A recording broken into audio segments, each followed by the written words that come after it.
Hello everyone, हम पढ़ने वाले हैं सोशल साइंस क्लास 8 की बुक का 4th चैप्टर। ओके, चैप्टर का नाम है colonialism and the tribal society. जब इंडिया में ब्रिटिशर्स थे उसी टाइम पे ट्राइबल सोसाइटीज़ भी थी कुछ। ठीक है, आदिवासी क्या है? सीड जो टर्म है Adivasi is used to collectively refer to the indigenous group of India. जो लोग बहुत पहले से रह रहे थे फॉरेस्ट वगैरह में, जंगलों में, उन्हें आदिवासी कहते हैं। This tribal groups have always lived away from the main stream and remote areas. ये जो लोग थे उन्होंने हमेशा, जो हमारी एक सोसाइटी है उससे हमेशा अलग रहते थे। ठीक है, जहाँ पे बहुत कम मतलब लोग पहुँच सकते हैं, ऐसी जगहों पर रहते थे। Due to lack of knowledge of writing we do not have much record about this groups.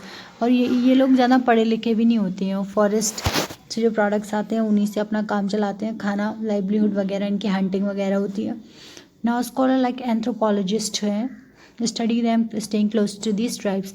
तो इनके आसपास रह के इनके बारे में पढ़ते हैं। These hundreds of such tribal groups all over the country. और बहुत 100 मतलब 100 से भी ऊपर ऐसे ट्राइबल ग्रुप्स हैं हमारी कंट्री में। ठीक है, the tribal groups have their own identity and culture which are developed in the isolation away from the main stream of the society. इन ट्राइबल ग्रुप्स का खुद का अपना एक पहचान है और खुद का अपना एक कल्चर है। ठीक है, और ये कैसे डेवलप हुआ? आइसोलेशन मतलब सबसे अलग रह के। कभी वो मेन स्ट्रीम में नहीं रहे। जैसे हम लोग एक सोसाइटी में रहते हैं घर बना के, वो कभी नहीं रहे, इसलिए उनका जो कल्चर है वो अलग है, डिफरेंट है। And they have a close relationship with the nature and practice communal ownership of land. These colonial rulers dispute their ways of life too. तो इनका जो रिलेशनशिप है नेचर से, चूँकि वो जंगलों में रहे हैं, खाना भी उन्होंने फ्रूट से खाया है, पानी भी उन्होंने जंगलों के जो तालाब हैं उनसे पिया है, इसलिए ये इनका जो नेचर से कनेक्शन में बहुत ज़्यादा है। And the colonial rule disputed their way to life.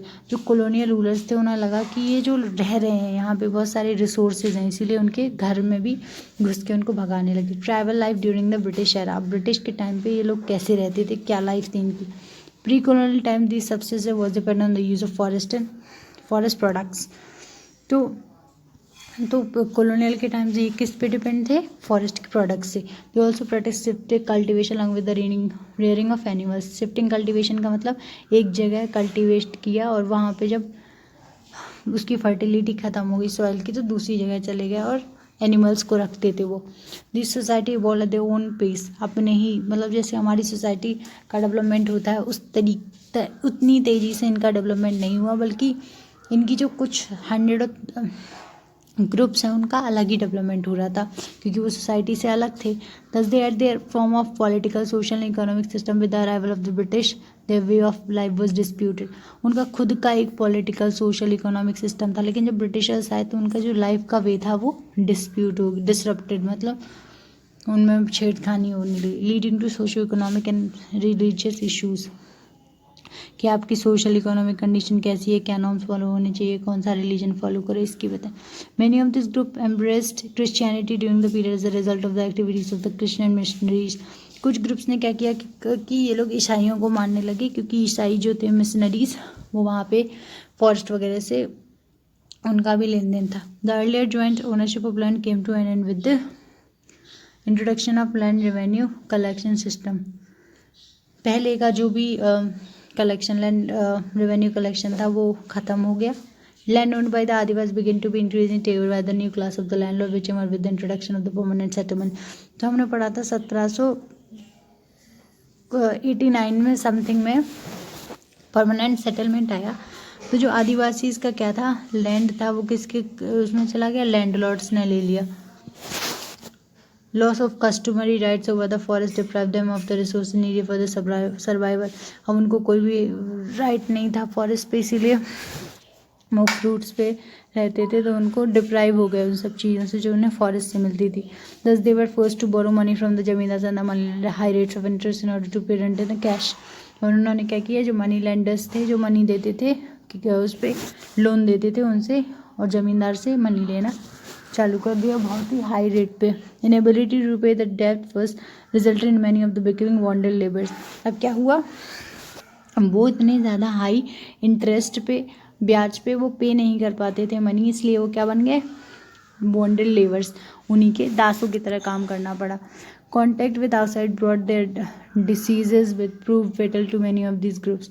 और जब वो अपनी दुनिया से बाहर की दुनिया में गए तो ऐसे ऐसी डिसीजेज उनको लगे कि वो बहुत खतरनाक थे. फैटल का मतलब होता है खतरनाक. Forest also destroyed in the process of developing the postal system, railways and the telegraph system.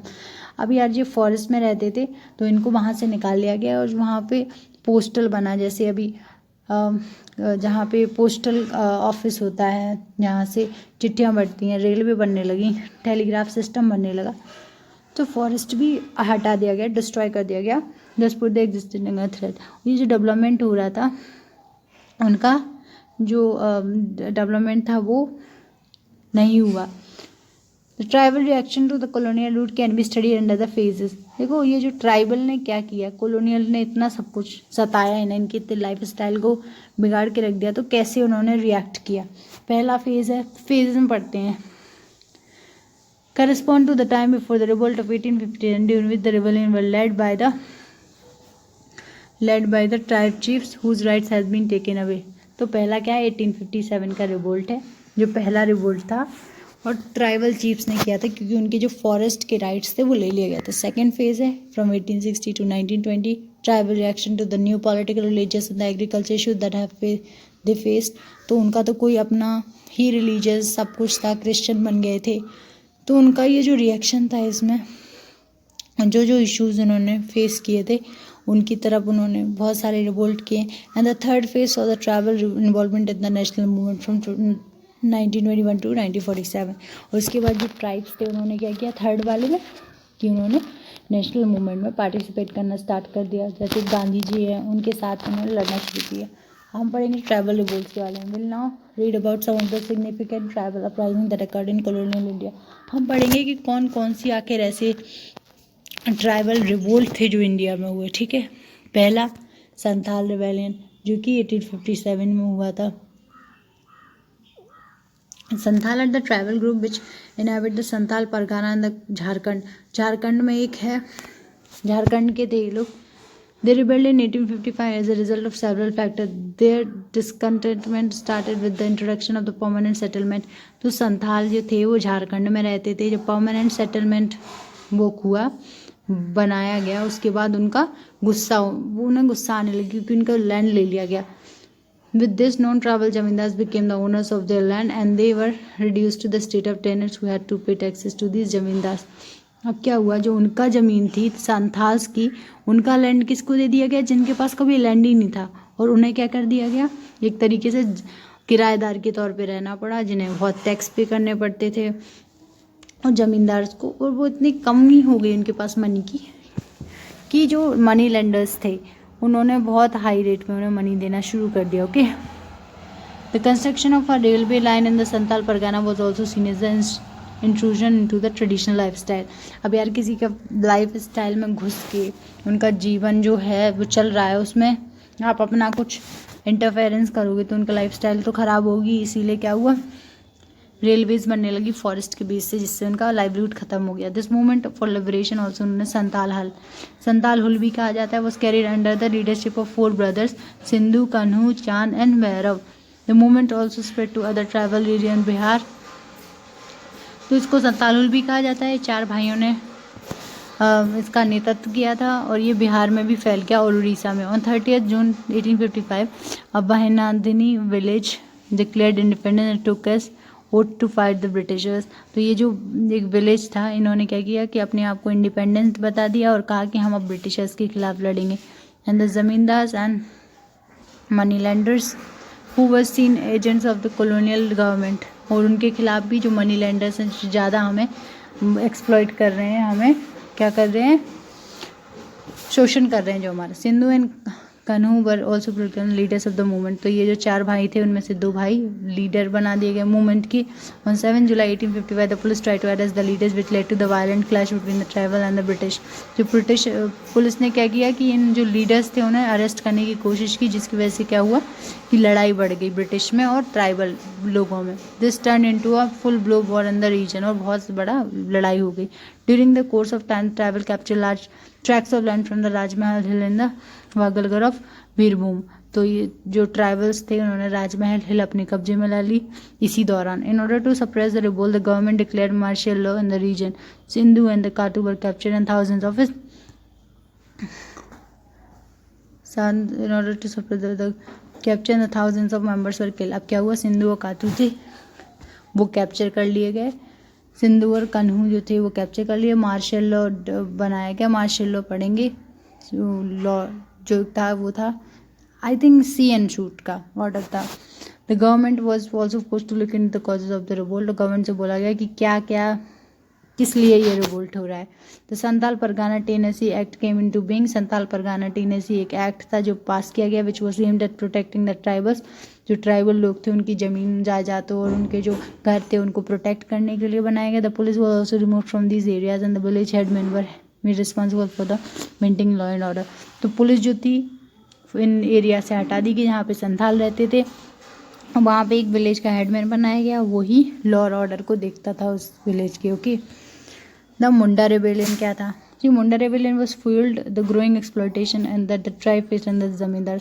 Munda rebellion इसलिए हुआ, इतने टाइम पे हुआ था क्योंकि जमींदार जो थे वो बहुत शोषण कर रहे थे ट्राइब्स का, पेजेंट्स का ही नहीं, उन्होंने ट्राइब्स का भी शोषण किया था। The Mundas were a tribe that inhabited Bihar when the British formulated land revenue system such as the permanent settlement. तो ये बिहार में रह रहे थे और परमानेंट सेटलमेंट बिहार में आ गया। तो ज़्यादातर जो लड़ाई हो रही थी ब्रिटिशर्स और ट्राइब्स के बीच में वो परमानेंट सेटलमेंट के ऊपर हो रही थी। They also forced out the land, और उनको जो था उन्हें अपने लैंड से भगा दिया गया। तो उन्होंने उनको क्या बोला गया कि आप रेंट पेइंग टेनेंट्स की तरह रहोगे, आप अपने ही लैंड में। एंड उनके पास कोई चॉइस भी नहीं रही, बल्कि वो लोन लेते थे किससे? मनी लेंडर्स और जमींदार से।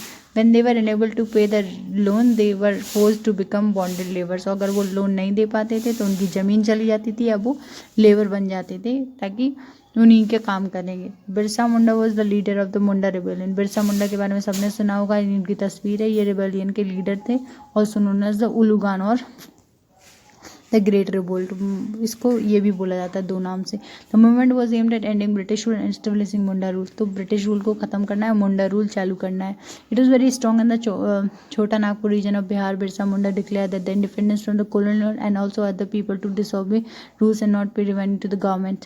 तो बिरसा मुंडा ने क्या कहा था, ये छोटा नागपुर रीजन में जो है वो बहुत ही ज़्यादा प्रेवलेंट था, ज़्यादा दिखाई देने लगा। और बिरसा मुंडा ने कहा कि इंडिपेंडेंस अगर चाहिए ब्रिटिशर्स थे कॉलोनियल रूल से, तो उनकी जो भी लॉज हैं उनको हटाओ, उनको वो भी मत करो, उनका पालन मत करो और ना ही उनको रेवेन्यू दो।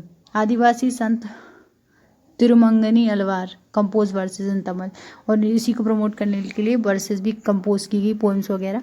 It was also violent movement which saw attacks on the official landers and the missionaries. The movement was finally suppressed and Birsa Munda was captured. तो ये जो मूवमेंट था बहुत वायलेंट था, बहुत ज़्यादा एग्रेसिव था, गुस्से वाला था। ऑफिशियल लैंडलॉर्ड्स जो मिशनरीज पे अटैक किया गया था, जो मूवमेंट था वो सप्रेस कर दिया गया, मतलब दबा दिया गया। क्यों? बिरसा मुंडा जो लीडर था मुंडा रिबेलियन का वो पकड़ा गया। However, the छोटा Nagpur Tennessee act of 1905 was the result of the movement। जो मूवमेंट हुआ था इसी की वजह से क्या हुआ, छोटा नागपुर टेनेसी एक्ट पास किया गया। This act assumed customary right to the Mundas entitled the abolition of the bonded labor और द वेद बेकारी। अब क्या हुआ, जो कस्टमरी राइट थे मुंडा के उन्हें वो मिल गए कि कोई भी अबॉलिशन ऑफ बॉन्डेज लेबर जो होता था, अगर वो पे नहीं कर पाते थे तो वो लेबर बना लेते थे, वो हटा दिया गया। ठीक है, ये सिस्टम हटा दिया गया बिरसा मुंडा की इस एक्ट से। अब असम के बारे में देखेंगे, ये नॉर्थ ईस्ट के हैं tribal. Okay, Assam the series of uprising brought out in Assam when the government impose high rates of revenue on the people land. तो असम में भी बहुत सारी ऐसे मूवमेंट्स आए ट्राइबल से, नॉर्थ ईस्ट में भी। ओके, असम नॉर्थ ईस्ट में है। Land revenue increase from 50% to 70% income Kamrup and तरंग। तो 50 से 70% का रेवेन्यू बढ़ा दिया था। Moreover the government seized lands when the peasants were unable to pay tax. अगर वो टैक्स पे नहीं कर पाते थे तो उनकी लैंड हड़प लेते थे। Here the uprisings were brutally repressed.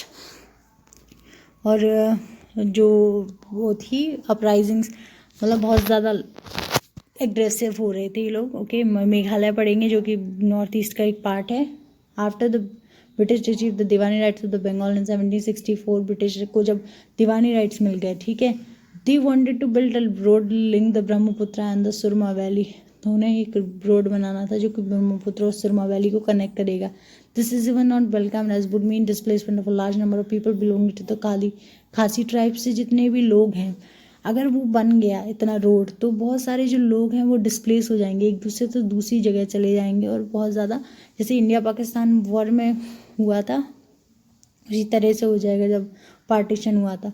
तो जो खासी ट्राइब थे उन्होंने एग्री नहीं किया. The road proposed was suppose to pass through the Khasi hills. Khasi hills में खासी ट्राइब रहते थे तो कैसे बनता वहाँ पर. More over housing tax was imposed in 1860 which was followed by an income tax. और हाउसिंग टैक्स लगा दिया गया 1860 में और इनकम टैक्स भी लगाया गया उसके बाद. Okay, therefore the tribe revolted under the leadership of Yung Kian Nangbang. He was captured and hanged to spread terror among.